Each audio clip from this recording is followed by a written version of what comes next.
کیفیتش ماشاءالله افتضاح. اشکال نداره. خب ایشون رو میبینین چه جذابه. هنوز میخواد تا این ما دوتا جوونیم.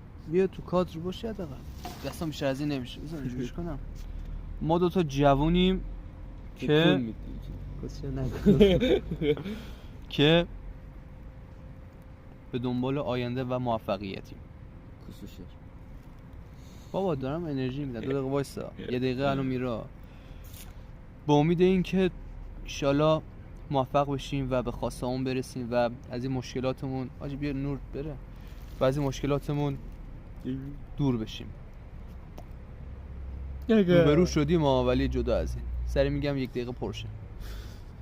ما که به هدفمون میرسیم انشالله شما هم برسیم. کل لکی زحمت ساب کنید، لایک کنید و کامنت بذارید. خدا